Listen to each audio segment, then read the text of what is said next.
নমস্কার বন্ধুরা, আজ একটা নতুন রেসিপি নিয়ে আপনাদের কাছে উপস্থিত হলাম। রেসিপিটি হলো চিংড়ি মাছ দিয়ে অনুষ্ঠান বাড়ির স্টাইলে এঁচোড়ের তরকারি। তো এখানে আমি আমাদের বাড়ির গাছ থেকে একটা এঁচোড় পেড়ে নিয়ে ভালোভাবে সেটা পরিষ্কার করে কেটে ধুয়ে রাখলাম, আর সঙ্গে নিলাম কিছু চিংড়ি মাছ। এখানে 300-র মতন চিংড়ি মাছ আছে। ভালো করে বেছে মাছে নুন আর হলুদ মেখে কিছুক্ষণের জন্য রেখে দিলাম। এরপর আমি একটা কুকারে এঁচোড়টা দিয়ে তাতে সামান্য হলুদ, নুন আর অল্প জল দিয়ে একটা সিটি দিয়ে সেদ্ধ করে নিলাম। একটু তেলও দিয়েছিলাম যাতে কুকারের গায়ে এঁচোড়ের কষটা না লাগে। আপনারা চাইলে কড়াইতেও সেদ্ধ করে নিতে পারেন। তো আমি এখানে তাড়াতাড়ির জন্য কুকারে সেদ্ধ করে নিয়েছি। আর কিছুটা আলু এখানে আমি ডুমো করে কেটে নিয়েছি। এরপর আমি কড়াইতে কিছুটা সর্ষের তেল দিলাম, দিয়ে আলুগুলো তাতে ছেড়ে দিয়ে সামান্য নুন আর হলুদ দিয়ে ভালোভাবে ভেজে নিলাম। ভেজে আলুগুলোকে একটা পাত্রে আমি তুলে নিলাম।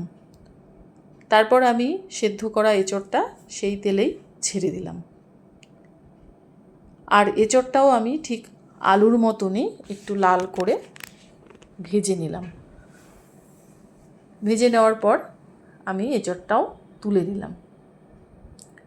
এরপর নুন হলুদ মাখানো যে চিংড়ি মাছটা ছিল সেটা আমি কড়াইতে আরও একটু সামান্য তেল দিয়ে মাছগুলো ভালো করে ভেজে নিলাম।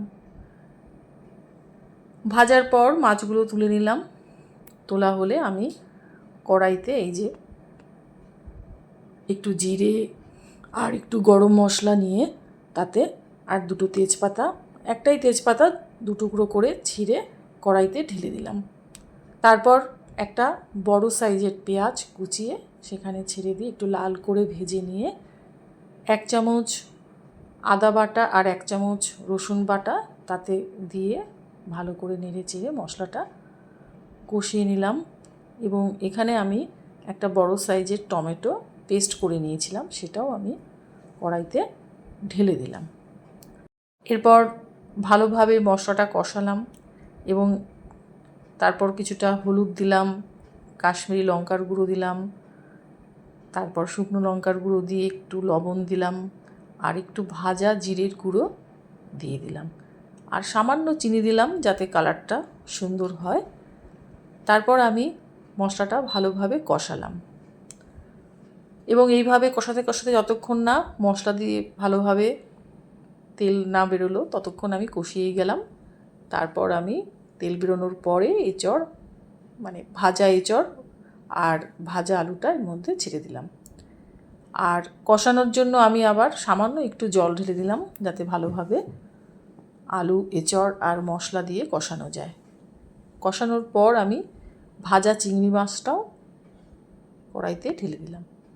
এইভাবে চিংড়ি মাছ আলু এঁচোড় ভালোভাবে নেড়ে চেড়ে আমি কিছুটা জল দিয়ে কড়াইতে একটা ঢাকনা দিয়ে ঢেকে দিলাম।